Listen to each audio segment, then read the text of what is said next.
بسم اللہ الرحمن الرحیم، الصلاۃ والسلام علی رسول کریم۔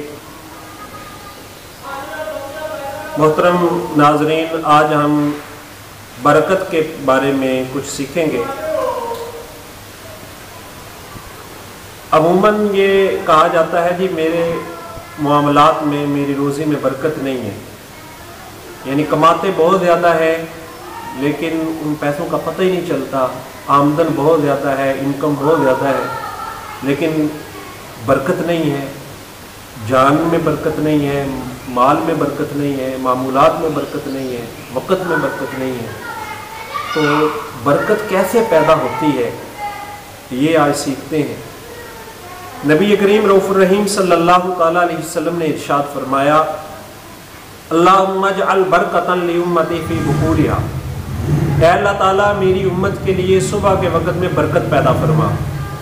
صبح کا جو وقت ہوتا ہے وہ برکت والا ہے، جیسے پاک کے اندر آتا ہے کہ اللہ تعالیٰ اس وقت مخلوق کو رزق تقسیم کرتا ہے، اور برکت والے وقت میں سونا اور برکت والے وقت کو ضائع کرنا یہ اتنی بڑی محرومی، اتنا بڑا خسارہ اور اتنی بڑی بد نصیبی ہے کہ لفظوں میں جس کا بیان ممکن نہیں ہے۔ آج برکت والا وقت ایسا نہیں ہے کہ برکت والے وقت کے لیے ہمیں خود چل کے جانا پڑتا ہو، ہمیں خود چل کے جانا پڑتا تو یہ بھی کوئی گھاٹے کا سودا نہیں تھا، پیاسے کو کنویں کے پاس جانا پڑتا ہے، لیکن برکت والا وقت ہر گھر میں آتا ہے اور روزانہ آتا ہے۔ حضور نبی پاک صلی اللہ علیہ وسلم نے جو فرما دیا کہ صبح کے وقت میں برکت ہے،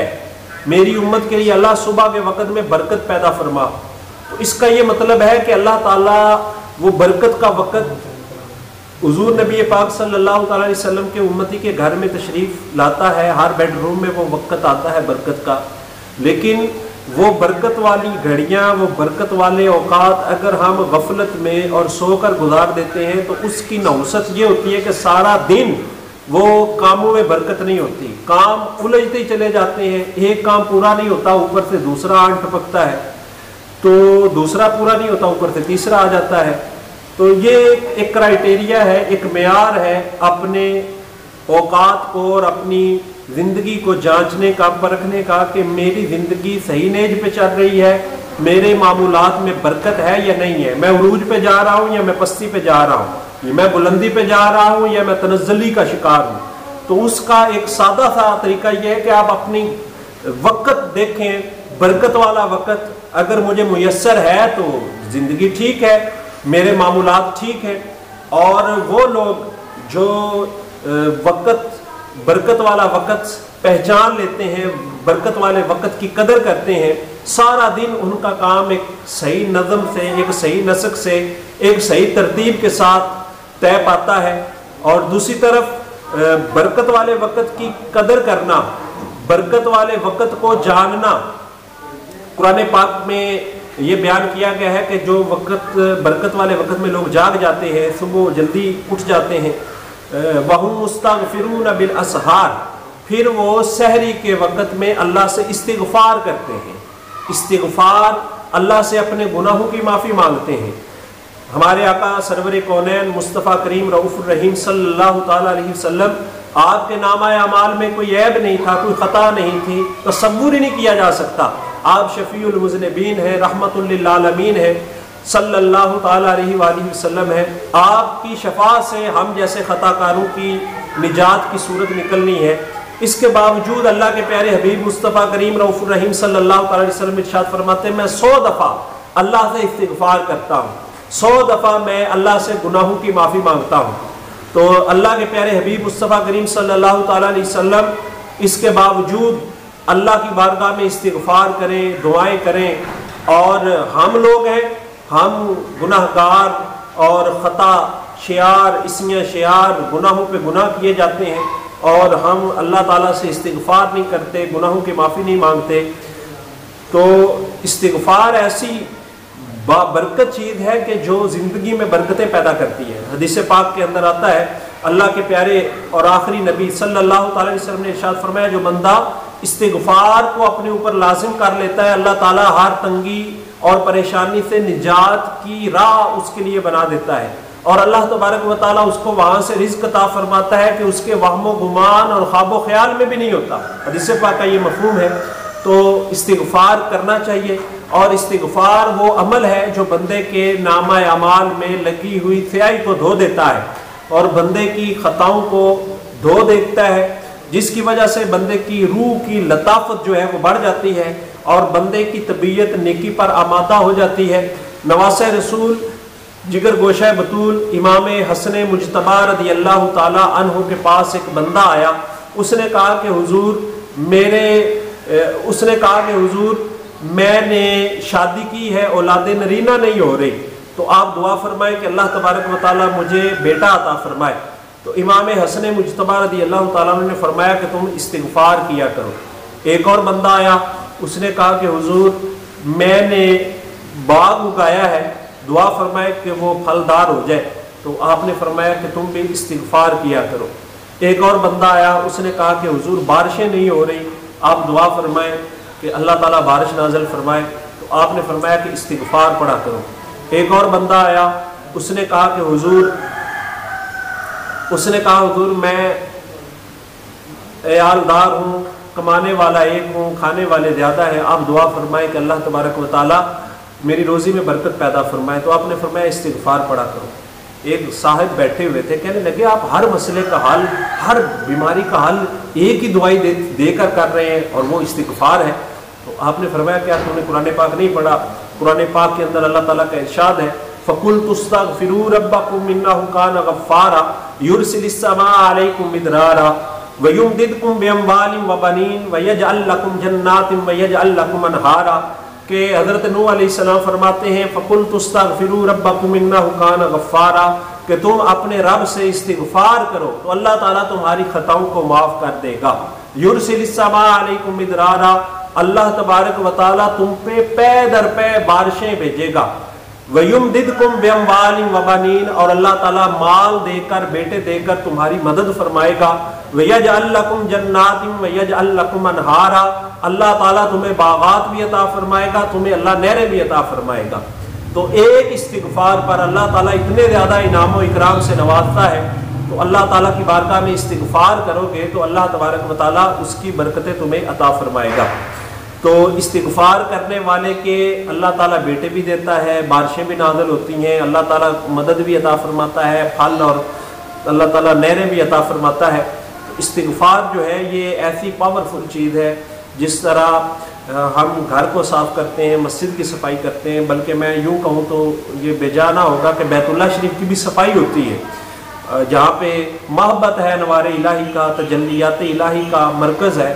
وہاں پر بھی صفائی ہوتی ہے۔ تو آپ کے اور میرے دل کو بھی صفائی کی ضرورت ہے، اور یہ صفائی یہ ہے کہ ہم اللہ تبارک و تعالیٰ کی بارگاہ میں استغفار کریں۔ استغفار کرنے سے جو ہے بندے کی طبیعت، نیکیوں میں دل لگنے والا انعام بندے کو ملنا شروع ہو جاتا ہے، اور گناہوں سے طبعی طور پر بندے کو نفرت ہونا شروع ہو جاتی ہے۔ تو استغفار ایسا پاورفل عمل ہے جو رزق میں برکت پیدا کرتا ہے اور بے شمار بندے کو ظاہری اور باطنی طور پر برکتوں سے مالا مال کرتا ہے۔ تو صبح جلدی اٹھنا اپنا معمول بنائیں، دوسرے نمبر پر استغفار کیا کریں،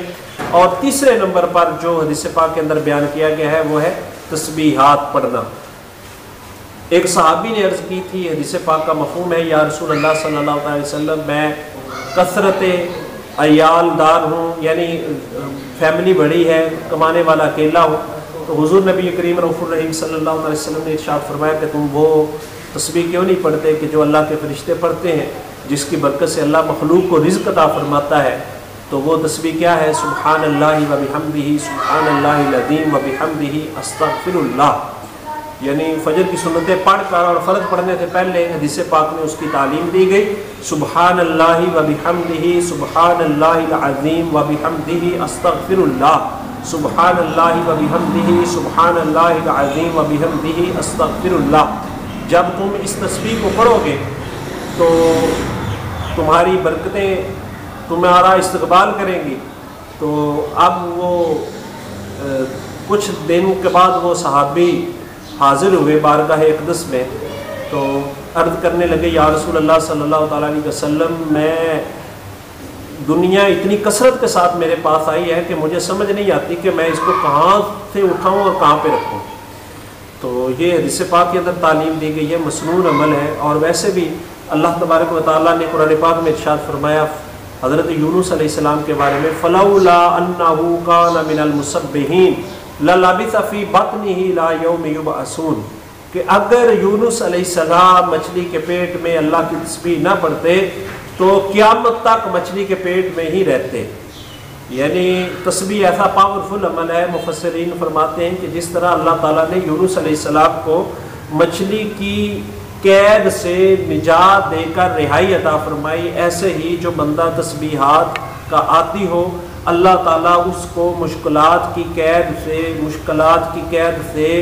رہائی عطا فرماتا ہے، اور اللہ تعالیٰ اس کو سرخروئی عطا فرماتا ہے۔ تو بخاری شریف کی آخری حدیث پاک ہے، نبی مہربان صلی اللہ علیہ وسلم نے ارشاد فرمایا کلیمتان خفیفتان علی اللسان بل ثقیلتان علی المیزان، کہ دو کلمے زبان پہ بہت ہلکے ہیں لیکن نامہ اعمال میں بہت بھاری ہے، وہ سبحان اللہ و بحمدہ سبحان اللہ العظیم ہے۔ تو قرآن پاک کی جو تلاوت ہے، تسبیحات مسنونہ ہے، سبحان اللہ و بحمدہ سبحان اللہ العظیم ہے، یہ جو ہے یہ نامہ اعمال کو بھی بھر دیتی ہے اور اس سے رزق میں بھی برکت پیدا ہوتی ہے۔ تو قرآن پاک میں اللہ پاک نے حکم بھی دیا ہے فَسَبِّحْ بِحَمْدِ رَبِّكَ وَاسْتَغْفِرْهُ، اے پیارے حبیب علیہ الصلوۃ والسلام اپنے رب کی تسبیحات پڑھیں اور اللہ کی بارگاہ میں استغفار کریں۔ تو یہ مسنون عمل ہے، تو ان اعمال کا اہتمام کریں، اللہ کی تسبیح پڑھیں، انشاءاللہ تعالیٰ اس کی برکتیں ملیں گی۔ اور ایک چوتھا کام جو درود پاک ہے، حدیث پاک کا مفہوم ہے کہ تمہارا مجھ پر درود پاک پڑھنا تمہاری خطاؤں کو مٹانے کے لیے اور تمہارے رزق میں برکت پیدا کرنے کے لیے کافی ہو جائے گا۔ اور رزق میں ویسے بھی برکتیں ہوتی ہیں، کیونکہ حدیث پاک کے اندر مطلب بڑی مشہور، عوام کے اندر تو یہ مشہور حدیث پاک ہے کہ ایک دفعہ درود شریف پڑھنے پر 10 رحمتیں نازل ہوتی ہیں، 10 گناہ معاف ہوتے ہیں، 10 برکتیں نازل ہوتی ہیں۔ تو رحمتیں، برکتیں اور درجات کی بلندی یہ درود پاک پڑھنے سے ملتی ہیں، اور اتنی برکتیں ملتی ہیں کہ لفظوں میں اس کا بیان ممکن ہی نہیں ہے۔ جو بندہ درود پاک، یہ 2 اعمال حدیثوں میں بیان کیے گئے ہیں کہ جو بندہ تلاوت قرآن کا عادی ہو اور دعا مانگنے کا موقع نہیں ملتا، دعا مانگنے پر جو اس کو ملتا ہے اللہ تعالیٰ تلاوت قرآن کی برکت سے بغیر مانگے، بن مانگے ہی اللہ اس کو عطا فرما دیتا ہے۔ اور دوسرے نمبر پر درود پاک ایک ایسی چیز ہے کہ جو بندہ درود پاک کا عادی ہو جاتا ہے، درود پاک کثرت کے ساتھ پڑھنا شروع کر دیتا ہے، تو جو بندے کو دعا کی صورت میں ملنا ہے اللہ تعالیٰ بن مانگے ہی اس کو عطا فرما دیتا ہے۔ تو درود پاک جو ہے یہ رزق میں اور بندے کی علم میں، عمل میں، ہر چیز میں برکت پیدا کرتا ہے۔ ایک اور چیز جس سے برکت پیدا ہوتی ہے، مال میں، علم میں، عمل میں، عمر میں، ہر چیز میں زیادتی ہوتی ہے، وہ ہے اللہ کی نعمتوں پر شکر گزاری کرنا۔ اللہ پاک نے ارشاد فرمایا لَإِن شَكَرْتُمْ لَأَزِيدَنَّكُمْ، اگر تم میرا شکر ادا کرو گے تو میں ضرور تمہیں اور زیادہ عطا فرماؤں گا۔ تو شکر ادا کرنے سے، علم پر شکر ادا کیا جائے تو علم میں اضافہ ہوتا ہے، اور دولت ملنے پر شکر ادا کیا جائے تو دولت میں اضافہ ہوتا ہے، اور صحت ملنے پر اللہ کا شکر ادا کیا جائے تو صحت میں برکت پیدا ہوتی ہے۔ تو ہر چیز